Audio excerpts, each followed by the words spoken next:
जय श्री कृष्णा। आज मैं आपको वैशाख माह की कहानी सुनाऊंगा, तो विस्तार से सुनिए। एक राजा था, वह वैशाख माह प्रतिदिन ब्राह्म मुहूर्त में उठकर गंगा जी का स्नान करता था। राजा का आदेश था कि मुझसे पहले गंगा जी में कोई स्नान नहीं करेगा।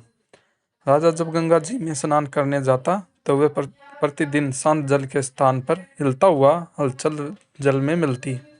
तो राजा को संदेह होता कि निश्चित ही मुझसे पहले कोई गंगा जी में स्नान करके गया है। अंत राजा ने नदी के तट पर पहरेदार बिठा दिए। गंगा जी की तट पर एक पेड़ था, उस पर एक बंदरिया रहती थी। वह प्रतिदिन राजा के स्नान करने से पहले वह स्नान करके पेड़ पर जाकर चढ़ जाती थी। इस प्रकार होते होते पूरा वैशाख माह व्यतीत हो गया, किंतु अंतिम दिन राजा के सिपाही ने देख लिया और उस बंदरिया को पकड़कर राजा के पास ले गए और कहा कि यह बंदरिया आपसे प्रतिदिन गंगा जी में स्नान करती है। उधर राजा की प्रतीक्षा थी कि यदि कोई स्त्री मुझसे पहले स्नान करती होगी, मैं उससे विवाह कर लूंगा। इसलिए राजा को बंदरिया के साथ विवाह करना पड़ा। वैशाख स्नान के पुण्य से बंदरी का गर्भ ठहर गया। 9 माह पूर्ण होने पर बंदरी ने राजा से पूछा, शिशु जन्म के समय मुझे क्या करना चाहिए। तब राजा ने महल में एक घंटी लगवा दी और बंदरी से कहा कि जब तुम्हें दर्द हो तो उसे बजा देना और संपूर्ण प्रबंध कर दूंगा। राजा की अन्य रानियां भी थी, उनकी कोई संतान नहीं थी। बंदरी को गर्व है यह समाचार जानकर अन्य रानियां मन ही मन बंदरी से जलने लगी और भावी संतान का नाश करते हुए विभिन्न योजनाएं बनाने लगी। घंटी लगी देख एक रानी ने बंदरी से इसका कारण पूछा। बंदरी ने संपूर्ण वार्ता बता दिया। रानी ने बहकाकर कि एक बार घंटी बजाकर तो देखो राजा आते हैं या नहीं। बंदरी ने घंटी बजाई तो राजा दौड़ दौड़े महल में आए और घंटी बजाने का कारण पूछा। इस पर बंदरी ने उत्तर दिया कि मैंने तो रानियों के कहने पर घंटी बजाई थी। तब रानियों ने राजा से कहा कि यह तो पशु है और न जाने कितनी बार घंटी बजाएगी। इस प्रकार कहकर उन्होंने घंटी हटवा दिया। कुछ दिनों बाद बंदरी के शिशु जन्म का समय आया तो उसने अन्य रानियों से पूछा कि मैं क्या करूं। तब रानी ने कहा कि तुम आंखों पर पट्टी बांधकर सो जाओ। बंदरी के वैशाख माह में स्नान के पुण्य प्रताप के रूप में एक सुंदर पुत्र हुआ। शिशु के जन्म होते ही उस रोने से पूर्व ही रानियों ने उसे एक टोकरी में रखकर दासी को दिया और दासी और आदेश दिया कि इसे नदी में बहाओ और उस शिशु के स्थान पर एक पत्थर रख दिया। राजा ने भी कहलवा दिया कि बंदरी का एक पत्थर जन्म लिया। राजा ने सुना तो उन्होंने भी संतोष कर लिया कि जब दूसरी रानियों को संतान नहीं हुई तो यह तो बंदरी है, इससे क्या संतान होगी। उधर दासी ने उस सुंदर शिशु को नदी में न बहाकर कुमार के खंडन में रख दिया। दूसरे दिन कुमार खंडन के आए तो वह एक सुंदर शिशु को रोते हुए देखा।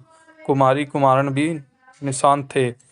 उन्होंने उस शिशु को अपने लिए भेजी गई भगवान की भेंट माना और बड़े प्रेम से शिशु का पालन पोषण करने लगे। कुछ बड़ा होने पर बालक को यह ज्ञात हुआ कि वह रानी बंदरी का पुत्र है, जिसको रानियों ने मरवाना चाहा था। एक दिन वह बालक कुमार के बनाए हुए मिट्टी के हाथी घोड़े लेकर घाट पर जा बैठा और दासियों को देखकर अब कहने लगा कि आओ रे मेरे मिट्टी के हाथी घोड़े, पानी पियो। जब दासियों ने कहा बात सुनी तो वह हंसने लगी और बोली, अरे मूर्ख, कभी मिट्टी के हाथी घोड़े भी पानी पीते हैं क्या। इस पर उस बालक ने कहा कि कभी बंदरी के भी पत्थर जन्म लेता है क्या। उस बालक की यह बात दासियों ने जाकर महल में कही। तब रानियों ने दूसरे दिन विष मिलाकर लड्डू भेज दिए। ईश्वर की कृपा से लड्डू गोंद और बादाम के हो गए और उन लड्डू को खाने से उस लड़के की मृत्यु नहीं हुई। यह समाचार दासी ने रानी को कहा और रानी ने राजा से कहकर कुमार को देश निकाला दिलवा दिया। कुमार वन में रहने लगा। अगले वर्ष चित्र माह में माता गणगौर की पूजा का दिन आया तो वह बंदरी का पुत्र 108 करवे और 108 गोली लेकर तथा घड़े में पानी भरकर बगीचे के बाहर बैठ गया। उधर राजा की ओर साहूकार की पुत्रियां गणगौर बनाने के लिए मिट्टी लेने के लिए आई तथा बगीचे में खेलने और झूलने लगी। इस कारण कुछ समय बाद उन्हें प्यास लगी। तब उन्होंने उस बंदरी के पुत्र से जल पिलाने के लिए कहा तो उस बालक ने उत्तर दिया कि मेरे पास एक गोली है, उसे खाते जाओ और मेरे चारों ओर फेरे लगाते जाओ, तब मैं तुम्हारा जल पिलाऊंगा। इस पर पहले तो कन्याओं ने मना किया, किंतु प्यास लगने के कारण मान गई। इस प्रकार गोली खाने और उस व्यक्ति के साथ फेरे लेने पर वह गर्भवती हो गई। बाद में जब उन्होंने माता पिता को यह ज्ञात सुनाया तो वह भी सभी कुमार के पास आए और वह संपूर्ण वृत्तांत सुनाई। कहा कि यह तेरा पुत्र ने हमारी कन्याओं से विवाह किया। तब कुमार ने निर्धन होने का कारण असमर्थ व्यतीत की दो कन्याओं के माता पिता ने बहुत सारा धन देकर अपनी कन्याओं को कुमार के घर विदा किया और कुमार के घर 108 बुए आ गई और कालांतर में उसके 108 पोते हो गए। कुमार ने समस्त नगरी को भोजन हेतु निमंत्रण दिया और राजा को भी बुलवा दिया। राजा के यहाँ से रानी बंदरी के अतिरिक्त सब भोजन हेतु पधारे। तब राजकुमारी राजा की आज्ञा लेकर बंदरी को लेने रथ पालकी लेकर गया और लाकर सभा में सबसे ऊंचे स्वर्ग आसन पर बैठाया। राजकुमार ने अपनी सभी पत्नियों को समझा दिया कि बंदरी मुझे जन्म देने वाली माता है। एक दिन एक एक बहू रानी बंदरी के चरण संपूर्ण करती हुई और एक एक सोने का सिक्का और पोते को गोद में रख देती गई। जब राजा और अन्य रानियों ने यह सब देखा तो कुमार के पुत्र से इसका कारण पूछा। रानियों को तो संदेह होने लगा कि यह उससे ही बंदरी का पुत्र है, इसलिए रानी और रूठकर राजा को कहने लगी, कुमार के पुत्र ने हमारा अपमान किया है और बंदरी का सम्मान किया है, अंत हम लौट कर जा रही हैं।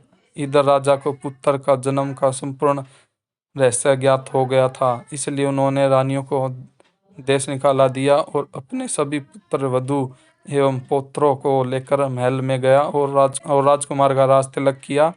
कुमारन को राजकुमार ने महल में रखने के लिए निवेदन किया, किंतु वह नहीं माने। तब राजा ने उन्हें ढेर सारा धन दिया। स्नान का इतना महत्व है तो सबको स्नान करना चाहिए। बंदरी ने वैशाख स्नान किया तो उसे राजा का राज्य, पुत्र, बहुए आदि प्राप्त हुए। ईश्वर जैसी बंदरी को पुण्य मिला, इस प्रकार हमें सभी पुण्य देना। बोलिए श्री राधे कृष्णा की जय हो। बोले गणेश भगवान की जय हो।